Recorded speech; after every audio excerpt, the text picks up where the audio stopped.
Hello student, चलिए next topic start करते हैं। ऑक्सीडेशन एंड रिडक्शन, यानी नेक्स्ट टाइप की जो रिएक्शंस हैं हमारी, उनका नाम है ऑक्सीडेशन और रिडक्शन। ठीक है, ऑक्सीडेशन मीनिंग देखिए the addition of oxygen to a substance, यानी जिस रिएक्शन में किसी सब्सटेंस में ऑक्सीजन का एडिशन या फिर हाइड्रोजन का रिमूवल हो रहा हो। किसी भी रिएक्शन में किसी सब्सटेंस में ऑक्सीजन का एडिशन या फिर हाइड्रोजन का रिमूवल होता है, तो समझिए उस रिएक्शन को हम क्या बोलते हैं, ऑक्सीडेशन रिएक्शन। ठीक है, रिडक्शन में देखिए the addition of hydrogen to a substance बिल्कुल अपोजिट है इसकी, ऑक्सीडेशन का बिल्कुल अपोजिट है रिडक्शन रिएक्शन। देखिए the addition of hydrogen to a substance, यानी किसी सब्सटेंस में अगर हाइड्रोजन का एडिशन और ऑक्सीजन का रिमूवल होता है तो उस रिएक्शन को हम बोलते हैं रिडक्शन रिएक्शन। ठीक है, ओके, जरा इन इक्वेशंस को ध्यान से देखिए। CuO copper oxide react with hydrogen gives copper plus water. Okay, इस रिएक्शन में अगर हम ध्यान से देखें तो हम देखते हैं कि यहाँ से ये कॉपर ऑक्साइड रिएक्शन के बाद कॉपर में चेंज हो गया। ठीक है, यानी यहाँ पे ऑक्सीजन का रिमूवल हुआ, यानी ऑक्सीजन माइनस हो गई, ऑक्सीजन रिमूव हो गई। ठीक है, और हाइड्रोजन के साथ देखिए, हाइड्रोजन के साथ यहाँ पे H2 था तो प्रोडक्ट में उसको ऑक्सीजन मिल गई। ठीक, फिर से देखिए इस रिएक्शन में कॉपर ऑक्साइड जब हाइड्रोजन के साथ रिएक्ट करता है तो कॉपर और वाटर बनता है। तो कॉपर ऑक्साइड को जब हमने देखा, कॉपर ऑक्साइड किस में चेंज हुआ, कॉपर में, तो ऑक्सीजन का रिमूवल यानी ऑक्सीजन निकल गई, हाइड्रोजन में ऑक्सीजन ऐड हो गई। तो इस कंडीशन में अगर हम बात करें, हमसे क्या पूछा जाता है, हमसे पूछा जाता है कि इस रिएक्शन को देख के बताइए ऑक्सीडाइज सब्सटेंस कौन है और रिड्यूस्ड सब्सटेंस कौन है। तो हमें पूछा गया है ऑक्सीडाइज्ड सब्सटेंस, ठीक है, वो कौन है, तो जिसका ऑक्सीडेशन हुआ यानी जिसमें ऑक्सीजन ऐड हुई। और ये आंसर हम हमेशा रिएक्टेंट्स में से ही देंगे, ध्यान रखना। प्रोडक्ट सिर्फ चेक करने के लिए ये जो हम आंसर देंगे इनके ऑक्सीडाइजिंग सब्सटेंस या रिड्यूसिंग सब्सटेंस, वो हमेशा किस में से दिया जाएगा, आपका रिएक्टेंट्स में से। ठीक है, तो ऑक्सीडाइजिंग सब्सटेंस यानी जिसमें ऑक्सीजन ऐड हुई, तो ऑक्सीजन किस में ऐड हुई, हाइड्रोजन में, तो आंसर क्या हुआ, H2। फिर हम कहेंगे रिड्यूसिंग सब्सटेंस, यानी इसमें रिड्यूसिंग सब्सटेंस कौन सा है, तो रिड्यूसिंग सब्सटेंस हुआ देखिए इसमें जिसमें से ऑक्सीजन, देखो ऑक्सीजन का ऐड और रिमूवल हो रहा है, यानी जिसमें से ऑक्सीजन निकल गई, removal of oxygen, reduction reaction. ठीक है, तो जिसमें से ऑक्सीजन निकल गई उसको हम बोलेंगे रिड्यूसिंग सब्सटेंस, यानी हमारे पास कॉपर ऑक्साइड। ठीक है, तो अब हमें एक रिएक्शन है जिसमें जिसमें ऑक्सीडेशन भी हो रहा है, रिडक्शन भी हो रहा है, तो ऐसे रिएक्शन को जिनमें ऑक्सीडेशन भी होता है और रिडक्शन भी होता है उनको बोलते हैं रिडॉक्स रिएक्शन। क्या बोलते हैं, रिडॉक्स रिएक्शन, जिनमें ऑक्सीडेशन और रिडक्शन एक साथ होता है। ठीक है, तो इन रिएक्शन से पूछा जाएगा क्वेश्चन कि give the name oxidise substance और रिड्यूसिंग सब्सटेंस, यानी ऑक्सीडाइज सब्सटेंस जिसका ऑक्सीडेशन हुआ, जिसको ऑक्सीजन मिली या फिर जिसमें से हाइड्रोजन निकल गई, रिड्यूसिंग सब्सटेंस जिसमें से ऑक्सीजन निकल गई। देखो ऑक्सीजन किस में से निकली है, कॉपर ऑक्साइड में से ऑक्सीजन निकल गई तो इसका रिडक्शन हुआ, इसका मतलब रिड्यूसिंग सब्सटेंस हुआ। ठीक है, इस एग्जाम्पल पे देखिए हम H2S की से चलते हैं। H2S किस में कन्वर्ट हो गया, ये देखिए इसमें कन्वर्ट हो गया, H2S इसमें कन्वर्ट हो गया, दैट मीन्स यहाँ से हमारा माइनस हाइड्रोजन निकल गया। Cl किस में कन्वर्ट हुआ, Cl कन्वर्ट हुआ आपका टू HCl में, यहाँ पे इसमें हाइड्रोजन प्लस हो गया।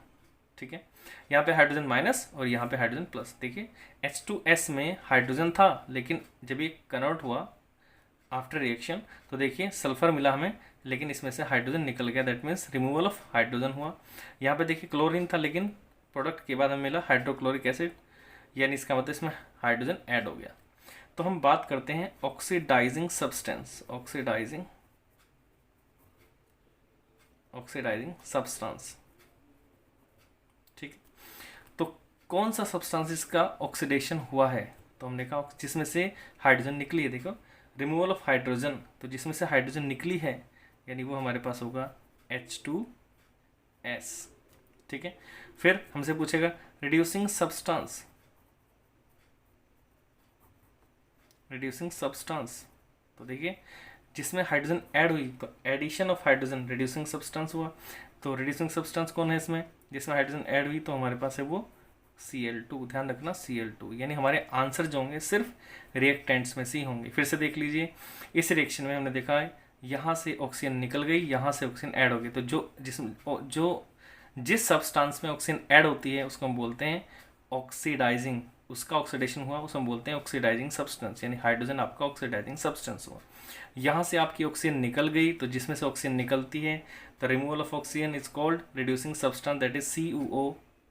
CuO is called reducing substance. Okay, इस रिएक्शन में देखिए H2S जब कन्वर्ट हुआ तो S में यहाँ से हाइड्रोजन निकल गई, that means removal of hydrogen is called oxidation, यानी ये सब्सटेंस आपका ऑक्सीडाइजिंग सब्सटेंस है। और यहाँ पे हाइड्रोजन ऐड हुई तो addition of hydrogen is called reduction, that is यानी ये Cl2 आपका रिड्यूसिंग सब्सटेंस है। ठीक है, इसके अलावा भी दो और टर्म्स आपके पास पूछी जाती हैं, जैसे कि oxidising agent. Oxidising agent,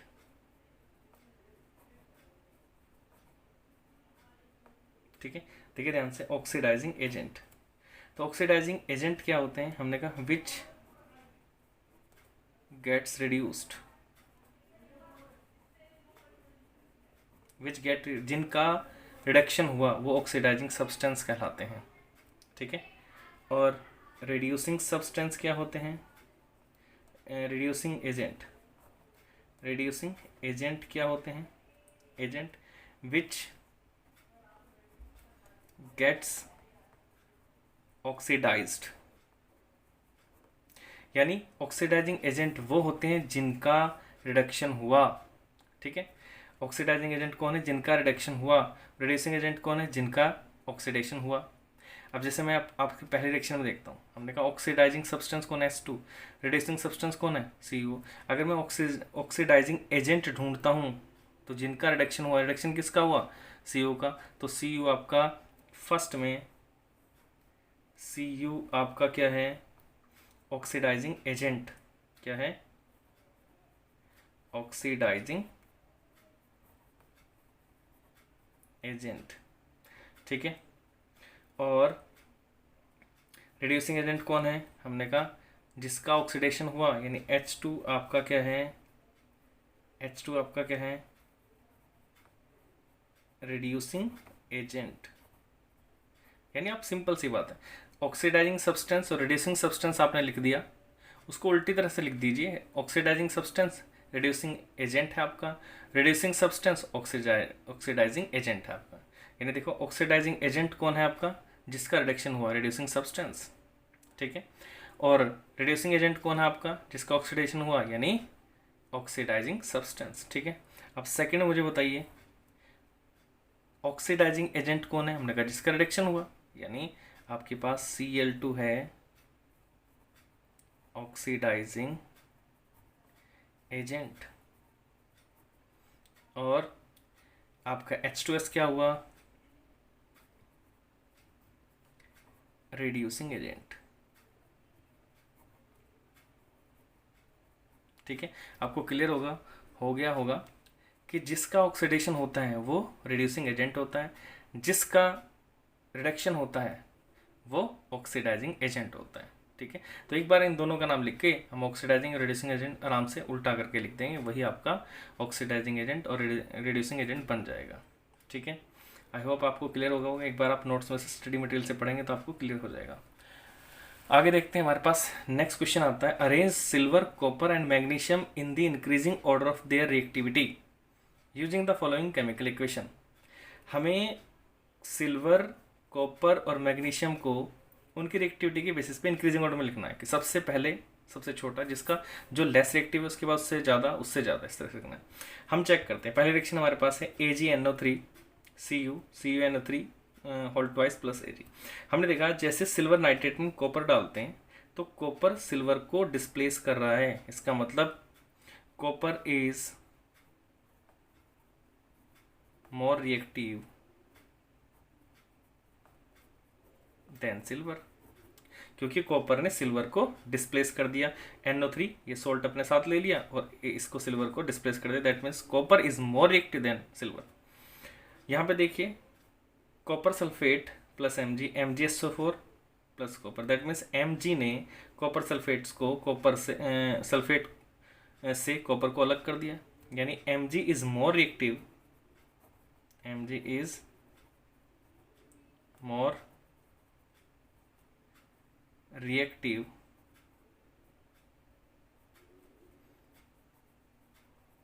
than copper. देखिए कॉपर सिल्वर से रिएक्टिव है और मैग्नीशियम कॉपर से रिएक्टिव है। तो अगर हम इसको लिखना चाहें तो सबसे कम रिएक्टिव कौन हुआ? सिल्वर। उससे बड़ा कौन हुआ? कॉपर। कॉपर से बड़ा कौन हुआ? मैग्नीशियम। यानी Ag सबसे कम रिएक्टिव है, कॉपर उससे ज़्यादा और मैग्नीशियम सबसे ज़्यादा रिएक्टिव है। ओके, नेक्स्ट टॉपिक स्टार्ट करते हैं, कोरोजन ऑफ मेटल्स। कोरोजन का नाम आपने पहले भी सुना होगा। Corrosion is the process in which metals are eaten up gradually by the action of air, moisture और chemical such an acid on their surface। देखिए कोरोजन एक ऐसा प्रोसेस है जो मेटल को धीरे धीरे खा जाता है, यानी डिस्ट्रॉय कर देता है। बाय द एक्शन, किसके एक्शन का? एयर के, मॉइस्चर के और केमिकल के अगर कॉन्टेक्ट में आ जाए तो मेटल धीरे धीरे ईटन अप हो जाती है, यानी ग्रेजुअली डिस्ट्रॉय हो जाती है। क्या है कोरोजन? देखिए in this process a layer of oxide यानी ऑक्सीजन की एक लेयर फॉर्म्ड हो जाती है और the surface of metal, metal के सरफेस पर एक ऑक्साइड की लेयर डिपॉजिट हो जाती है, इसी को हम बोलते हैं कोरोजन। ठीक है, इसके कुछ एग्जांपल है, rusting of iron, black coating of silver, green coating of copper. Copper के वेसल्स के ऊपर आपने देखा ग्रीन कोटिंग जम जाती है, तो वो भी आपका क्या है? कोरोजन है। ब्लैक कोटिंग ऑफ सिल्वर, ये भी आपका एक टाइप का कोरोजन है। और रस्टिंग ऑफ आयरन भी एक टाइप का आपका कोरोजन ही है। ठीक है, तो हम इसको डिस्कस करते हैं। देखिए इसकी रस्टिंग ऑफ आयरन की इक्वेशन है हमारे पास। देखिए 4Fe plus 3O2 gives plus X2O plus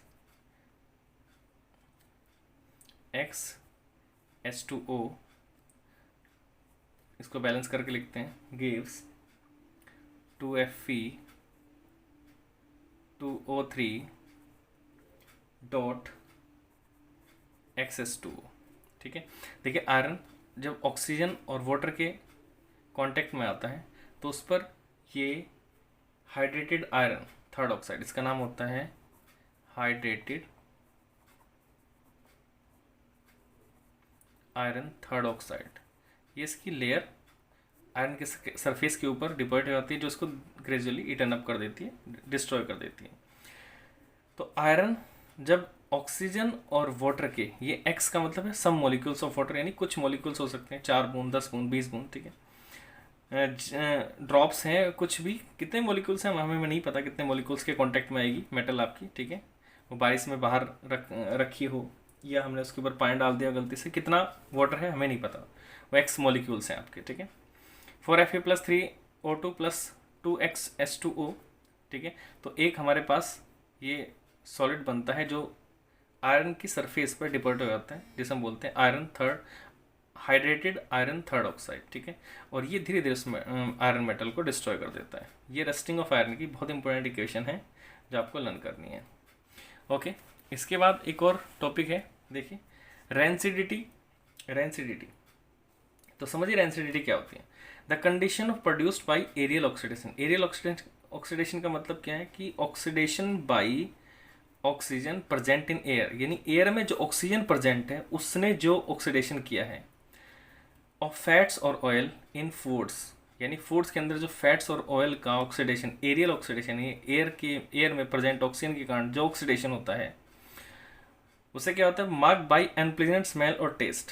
उससे फूड की जो स्मेल अनप्लीजेंट हो जाती है और उसका टेस्ट चेंज हो जाता है। इस प्रोसेस को हम बोलते हैं रेंसिडिटी। देखिए ध्यान से, होता कैसे है कि हमारे पास अगर कोई फैट या ऑयल कंटेनिंग फूड है तो वो जो एयर के कांटेक्ट में आता है तो एयर में जो ऑक्सीजन प्रेजेंट है उस ऑक्सीजन के साथ वो ऑक्साइड उसका ऑक्सीडेशन हो जाता है, एरियल ऑक्सीडेशन बोलते हैं उसका, ऑक्सीडेशन हो जाता है, जिससे उसकी स्मेल और टेस्ट चेंज हो जाता है, अनप्लेजेंट स्मेल और टेस्ट चेंज हो जाता है, उस प्रोसेस को हम बोलते हैं रेंसिडिटी।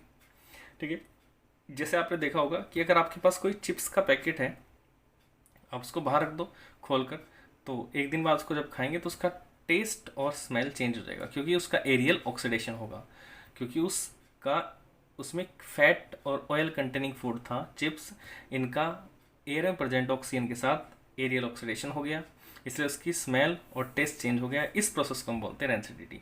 तो रेंसिडिटी को प्रिवेंट करने के बहुत सारे मेथड्स हैं। यहाँ पे कोरोजन को भी प्रिवेंट करने के बहुत सारे मेथड्स हैं, लेकिन कोरोजन को हम डिटेल में पढ़ेंगे चैप्टर नंबर 3 में, केमिस्ट्री के chapter number 3 metals and non metal chapter में पढ़ेंगे।